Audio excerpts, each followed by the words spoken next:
Hey everybody, it's Jeremiah. We're going to talk about something pretty deep today.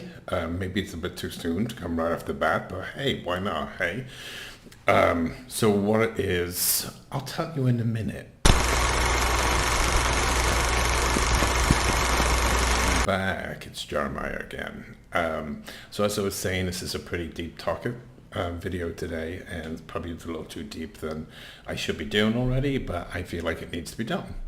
The other night, I was watching the movie Crowded Room with Tom Holland, and it kind of resonated a little bit. Not that I have schizophrenia, but I could resonate the disengaging, being lost, hoping to escape from things that's happened in your past. So when I was a kid growing up, my father traveled around the world for work. He'd be gone for a long time. Normally it was a month away, a month at home, and he was on the oil rigs.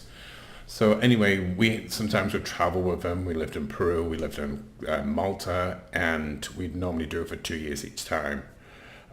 So to be with my dad, that's what we needed to do. Anyway, so it was hard for me and my brother to make friends because you were never around long enough to form a good bond. So we were each other's friends, you might want to say.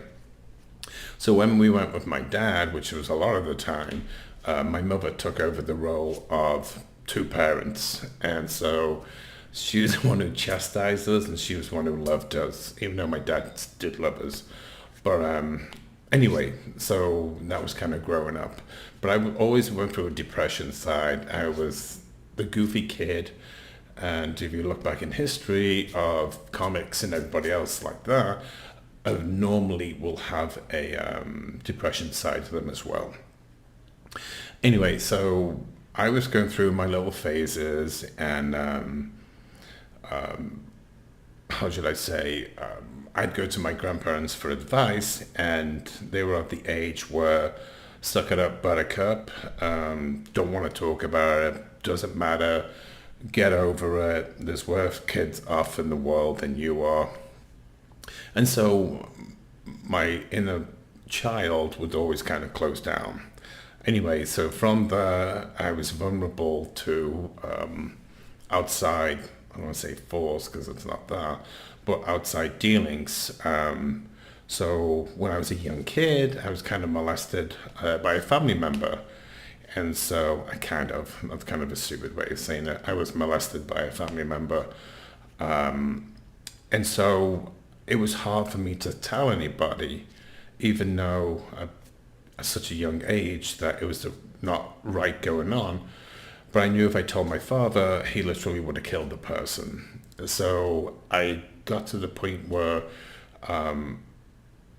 not that I enjoyed it, but I was getting attention that I was needing from a father figure.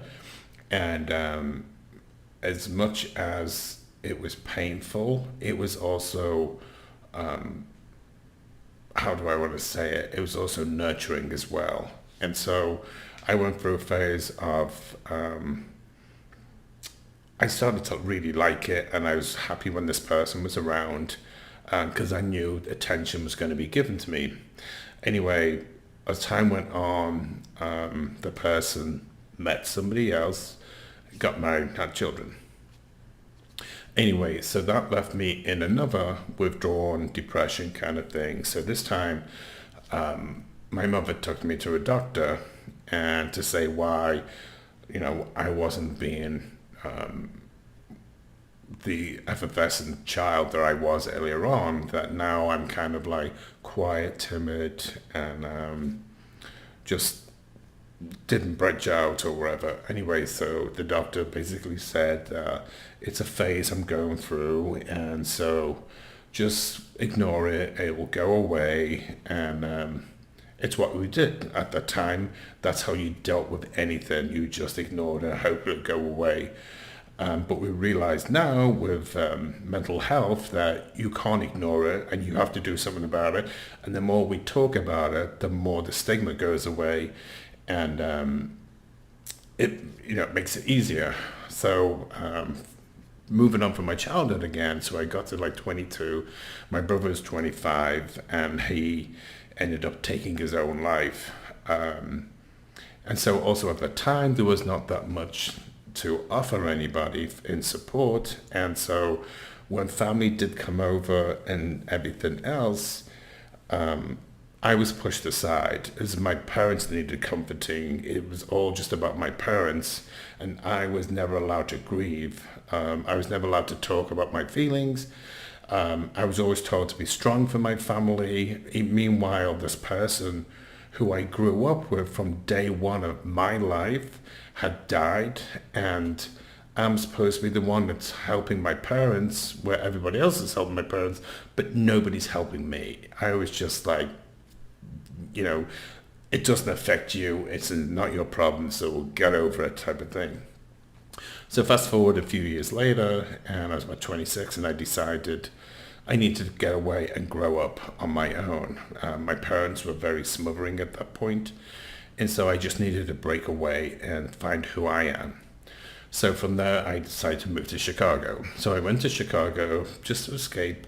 But again, my family turned on me, not my parents, but the rest of the family was saying how ungrateful I am and how bad of a person I am that I am moving away when my parents lost a child of theirs 4 years before. Again, I lost my brother 4 years before, but nobody took that into account. So anyway, I moved to Chicago to try and find who I am, where am I going with my life, what do I want to do, and how can I be with myself with me choosing to be with myself. So anyway, I go to Chicago, and my favorite cousin, sorry everybody, Graham, was always there to support me, and he was the one who kind of, without knowingly, knew that I could lean on him and talk about things, and he would always listen, and then we got to a point where we'd go out and have fun. And so when things got heavy, it was nice to know in my head that it's not going to last forever. So I did that for 4.5 years, and I couldn't do another winter. It was so bad. So my parents encouraged me to be with myself, but always knowing that there's a house to come to or a home to come to if I ever wanted to leave. So I decided move out to San Diego, which I thought was a great idea, and it was. It got to me where I am now. So anyway, I decided one more time I was going to reinvent myself. So things are fine, have a couple of relationships in and out, and then all of a sudden my parents divorced. So because of that, I said to my mother, why didn't you move to San Diego? So she decided to move, and I helped support her to an extent of I got her a green card because I was a citizen of England and also of America. So things were fine for a couple of years, and then my mother found out she had breast cancer. It started off at stage 1, but ended up being stage 4. And so she had a lumpectomy, and she did chemo, did radiation, and everything seemed to be fine. And then all of a sudden she got a twitch, and then when they did another MRI, it was in her brain. So I knew at that point, this is not good, it's metastasizing, and it's just not going to get good in any way, shape, or form. And so after that, it went to her back. But in the meantime, they put her on to steroids for the part of the treatment with the chemo radiation. And so my mother got a little bit of roid rage. And if anybody knows what that is, it's when people take a lot of steroids and they become angry. And then they start saying nasty things. And as much as like my mother said, even though I brought it into my home and tried to take care of her, at one point she called me self-centered, selfish little brat. And I told her I'm going to work, we'll talk about when we get back. And when I got back, she was all apologetic, but it still hurt, it still felt like that, am I a brat or whatever.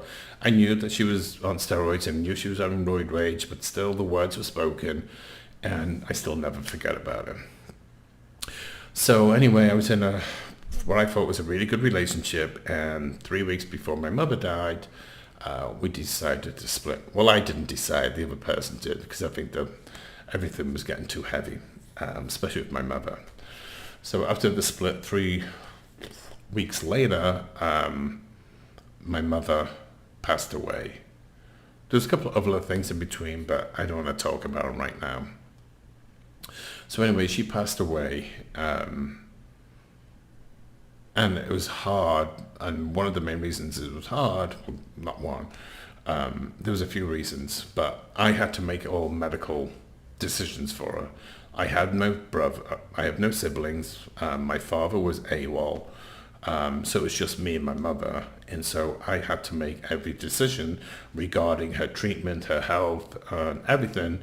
And when you're the only person, you hope you're making the right one. You really hope that it's the right decision that you made, because you can't second guess it. When it comes to somebody's health like that, you try and get it right the first time. There's no redos. So I do encourage people, if you have hospice, is to stand up for yourself and grab them by the balls, and you be your own advocate, because you can't do it again. And especially if it's a family member, a child or a parent or a grandparent or whatever, there's no redos. So make sure you get it right the first time and have no regrets.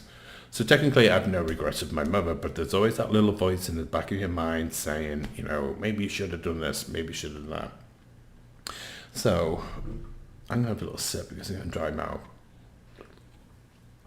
So when I make these videos, I don't want to script it or anything. I just put a couple of notes up, and I like it to be raw. And I noticed that my hair is the same color as the background.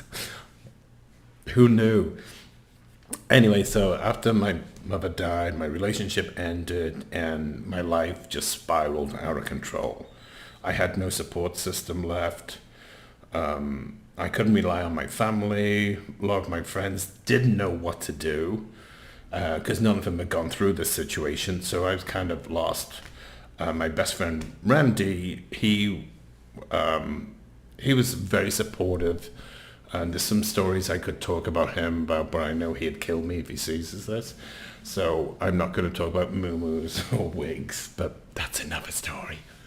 Anyway, I decided that I was going to have a mental breakdown, even though at the time I didn't know it. All my life, I've always been depressed, so I get to this point, my mother passes away, and she died in my house, and I couldn't deal with the house anymore, so I let it go to foreclosure. I moved to an apartment, and so my life was just spiraling downhill. And so I bought a motorcycle because my parents said never buy one. And my mother always said, don't ever go to Israel because it's too dangerous. So I booked a ticket to go to Israel for the next year. I also, in the meantime, converted to Judaism, which I'm glad I did, but this was all kind of in part of my breakdown. And then I legally, through court system, I changed my name completely. And so I was crying out in one way, but people didn't listen or didn't know what to do. So I was just going downhill, legally changed my name, having a motorcycle, going to Israel, converted to Judaism, and then next minute I OD. I take a huge overdose, I take a lot of pills. Doctors say they don't understand why I was still around, but I gathered nobody wanted me. So I survived, and from that point, I was officially diagnosed right before of having bipolar. So with me, when I found out I was bipolar, I didn't really know what bipolar meant, and so it scared me that I had a diagnosis. I just like the word of, oh, I'm just depressed, but I have a proper diagnosis, and it's kind of shocking to hear that somebody says you're bipolar and you're like, no, I'm just depressed. Anyway, so I took my overdose. I was put on a 5150, which in America, that's a 72-hour hold in a mental hospital, which wasn't that bad, really. The people were kind of crazy, but Who knew I was there too? So anyway, I get out of that and I'm like trying to focus my life. And so knowing that I tortured myself without knowing I was torturing myself, I decided to do some work for suicide prevention. And so right now I am taking my life day by day because tomorrow is never promised by anybody. My husband's a great support. Now I have a great family of friends and family. Well, my cousin and my nephew, I should say. I have great therapists, I have great psychiatrists, and I do take medication. If you find the right team to have, you will not need to be zombified on medications. You can, with a great psychiatrist and therapist, take medication and be like me. You can be fine, you can walk down the street, you can swim, you're not in a corner, like Googling or goggling that everybody thinks, oh, you got bipolar, then that means you're nuts. Well, no, it's not. It's just I have a brain balance that's not right. And so I hated the idea that I have to take medication for the rest of my life. And so I mentioned that to my psychiatrist. I'm like, that's the only thing I really don't want to do is for every day from now on take this medication. And so she said, you take a vitamin or a vitamin in England every day. And I said, yes, I do. She said, well, this is a vitamin for your brain. So at that point I was like, hey, that doesn't sound too bad now. So anyway, there's other things happen to me, but this is not a video for me to go that in depth with. But I just want to say, if you're having a mental health issue right now and you kind of don't know what to do, you can call 988, again, 988 on your phone, and you'll be put through to a mental health professional that can help you. If you are having a medical emergency, please call 911 and somebody will help you. With me, somebody called 911, so I'm still here, so that makes me feel better. But also with this walk to fight suicide, it's with an organization called the American Foundation for Suicide Prevention. They have a website at www.afsp.org. So it's afsp.org. AFSP.org, American Foundation for Suicide Prevention. They have a great resources for people who are involved with somebody that has a lot of mental health. It teaches you about the signs to look for, whether it's your kids or whether you are the kid or whether you're the parent or you're an adult or you're a brother or you're a sister, your friend, your cousin, or you're a therapist and you want to know signs, you want to know prevention, go to this website and they can give you a lot of information and direct you to local groups that are around you. And it is all private and confidential, and so is the hotline.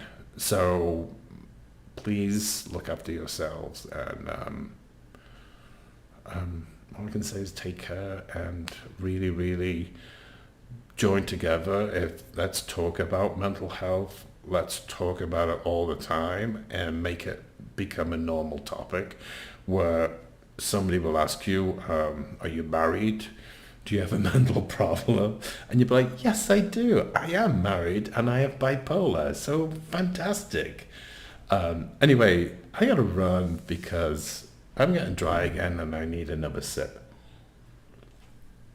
So thank you for listening, watching, crying, laughing, whatever. But please do like, subscribe, comment. If there is a bell anymore, I'm not sure, but ding-a-ling the bell. When you comment, or even send me a private email. My email is in this. And let me know if you need my advice, if you need my direction for somebody, if you've got any questions about bipolar and suicide prevention, or you just want to say hi and say, hey, can we talk about this because I have this issue and I don't want to talk about it publicly, but I'd like some information on it. So let me know what you want to talk about and we'll talk about it. But I've got some good stories to talk about coming up. Anyway, kids, I can't believe my hair is the same colour. What's the background? Anyway, kids, thank you for listening, and I'll talk to you soon. You take care, and bye for now.